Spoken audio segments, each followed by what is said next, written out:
Welcome back to part 2 of my commentary on Eric July's premiere issue for Rippaverse, Isom number 1. Now, last time was basically just the random thoughts I had after going through the book. This time I want to concentrate on the book itself and the customer service that the company is providing when you order stuff. First of all, let me say that the packaging the book came in was high quality, top grade. I mean, there was very little that was going to wind up damaging the book in shipping. The packaging was that good. As I said last time, the cover art is simply awesome. The colors are beautiful. The art style is great. And it conveys the action that the artists are wanting to convey. I have to say the paper is high quality. It's not the crap you get with Marvel and DC nowadays, and you sure as hell are not going to be getting runny ink that stains your fingers. The lettering inside is neat and easy to read, and there are no blurs or smudges anywhere inside to make the lettering unclear. The story was engaging. As a matter of fact, it was so engaging, I only meant to scan through it. I didn't mean to read the whole bloody thing, but a half hour later, I was done. Oh, and that's the other thing. It's not some 20-page book where you're done in 5 minutes. No, this is I believe he said it was 96 pages. And the inside art, just as good as the cover. The world building to this point has me very intrigued. And having said that, I suppose we should get into talking about what's actually inside the book. The story starts out with the main character, whose name... Actually, let me go back. The story actually starts off at a police precinct in Flores Park, Texas. And you have a couple of plainclothes detectives and their boss watching a politician on TV claiming credit for the lowering of crime. And of course, cops being cops, they wanted to know when they were going to get some credit. And that is when they talk about the superpowered beings that they have helping out the force from time to time. And apparently their name is Alpha Core. And I think you only see 3. I'm not sure if there are more, but there were 3 in the initial episode. 2 men and a woman. And they also talk about a red-haired chick that had been seen around town doing things that obviously displayed that she had superpowers. Well, the boss gets pissed off and tells him to get back to work. And shortly thereafter, he had stormed into his office. A uniformed policewoman comes in, and as he's about to ream her a new one, she reminds him that he had her keeping an eye on a situation. I'm guessing that involves the red-haired woman who had been seen about town using powers. Then it cuts to a ranch out in the middle of the desert outside of Flores Park. And this guy is beating the hell out of a punching bag, and he gets a phone call. And it's from his sister, who works at some big corporation. And she's worried about somebody who had come in for a job interview, who they had offered her a job, and then she disappeared. And she wants him to check things out. because she thinks that an old friend of his from back in the neighborhood is somehow involved in her disappearance. And he says, okay, he'll check it out because the girl's mother and their mother know each other, and he'll never hear the end of it from his mother if he doesn't. Then you cut to a scene with the red-haired woman beating up on some cops, and in comes the previously mentioned Alpha Corps. And they have a little bit of a tussle, and the red-haired woman gets away. Then it cuts back to the main character, and he has gone to his old buddy's club. And he's about to get kicked out when his old friend comes out and offers to set him up on a guided tour of the place that he's very proud of.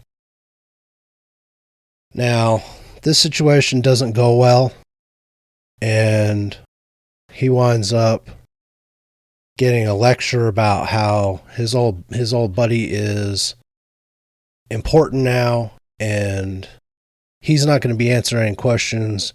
He's going to let him out of here without being hurt this time, for all time's sake. And this is when things get messy. The main character starts beating up the security thugs that are threatening him. And this is where we get introduced into the concept of who these superpowered beings are. They're called accepts, which we are told is shorthand for exceptional. And I'm guessing by the storyline that there's more than one way to become one. It is somewhat like Marvel's mutates, not mutants, mutates. People like Peter Parker, the Hulk, She-Hulk, Fantastic Four, basically anybody who got superpowers some way other than genetics. And it seems to be that this is the way it is done in the Rippaverse universe. But anyway, his old buddy is employing an accept who is quite a bit bigger than he is, and he literally gets thrown out of the club and into the air, and he accidentally hits the red-haired woman who everybody's been looking for. And of course, she takes exception to that. And they have a tussle, and she can fly, so she takes him up and basically throws him back to the ground.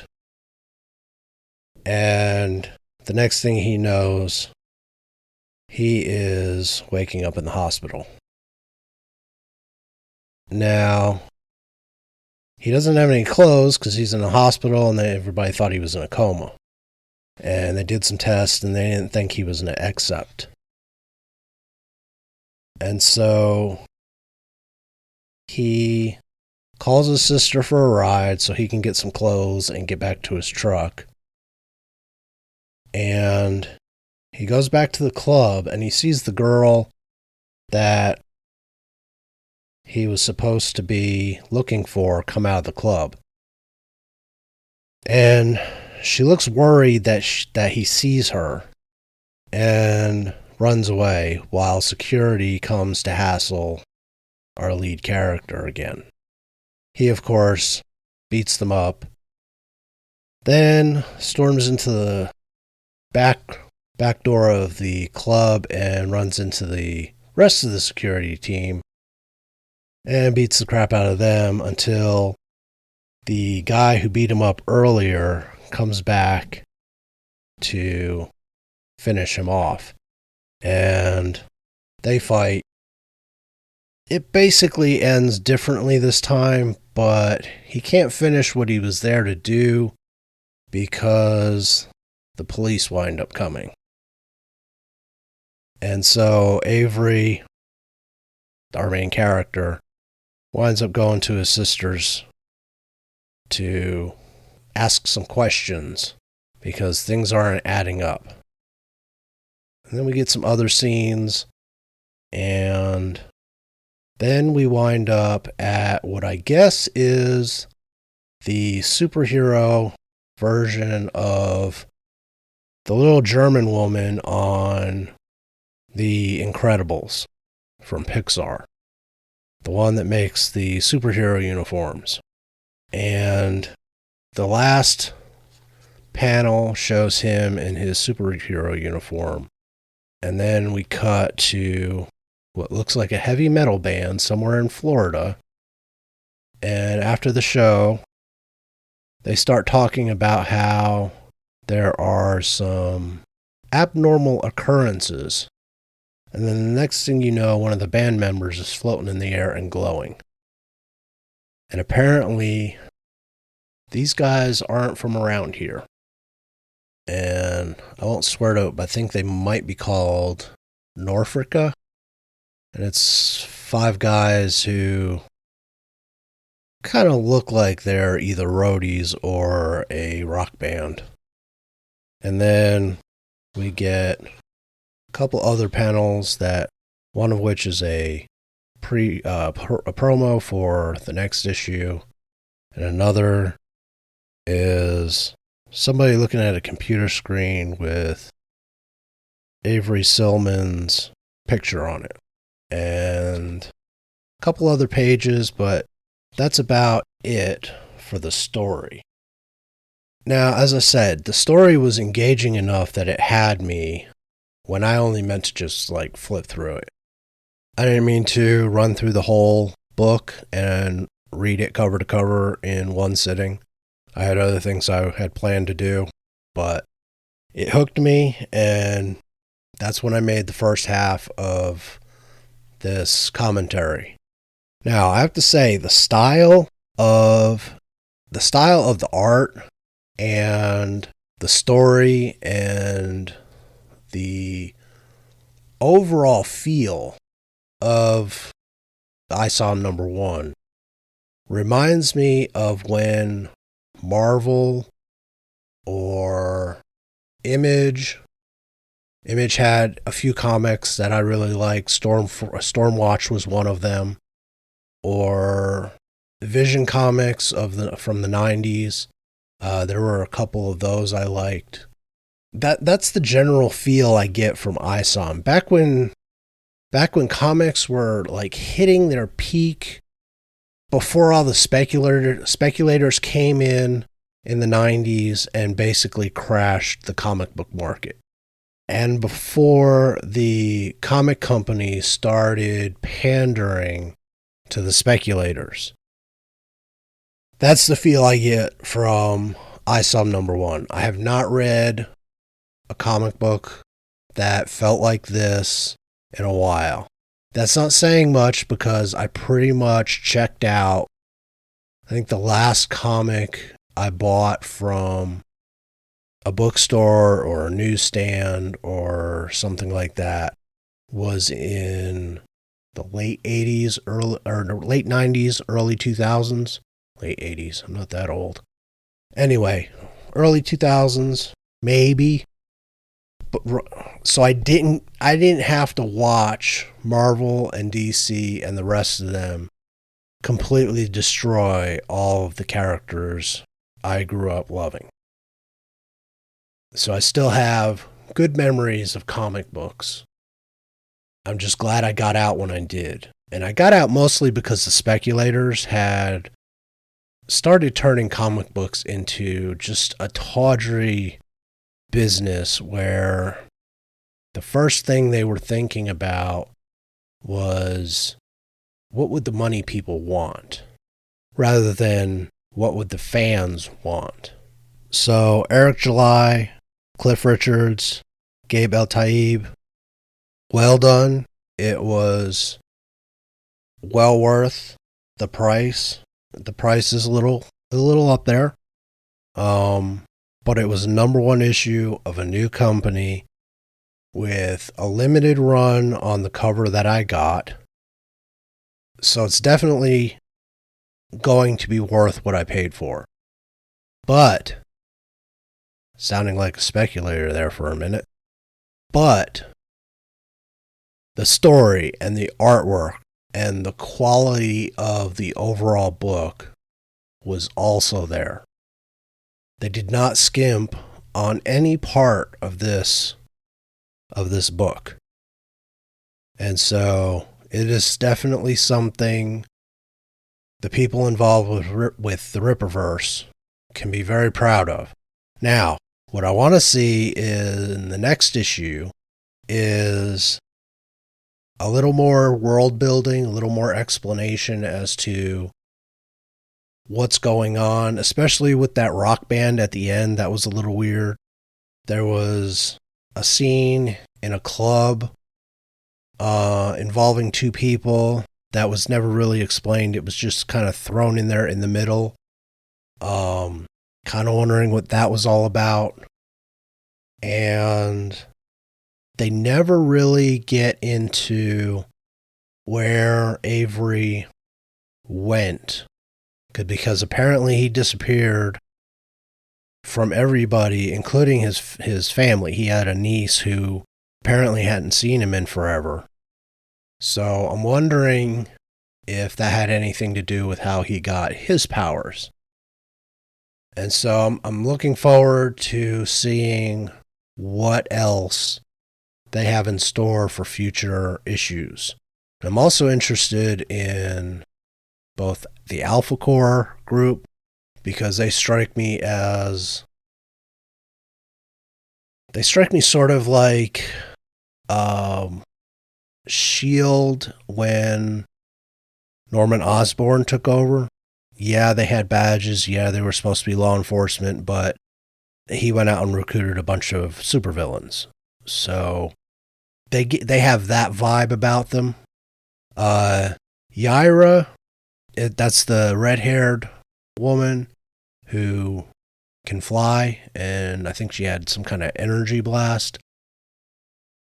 She's going to be interesting to learn more about, because apparently she's just been flying all over the city and irritating both Alpha Core and the cops. So it'll be interesting to see what her deal is as well. And finally, it'll be interesting to see where this storyline goes with the friend and the girl from his sister's work, Avery's sister's work. So overall, it was a very intriguing story, high quality book, and if you can get your hands on a copy without breaking the bank, because currently on eBay I've heard anywhere up to $535, and that was a few days ago before the book started hitting everybody's hands. It's probably going to be a really good book to hang on to, because Eric July understands that comics are a commodity, yes, and yes, people are going to be speculating on them, but he wrote this for fans, and it's something fans will definitely want to get their hands on, because it's a really good book. It's not perfect, but it is very good. And so I'm really looking forward to see where they go from here. That's about all I've got for this one.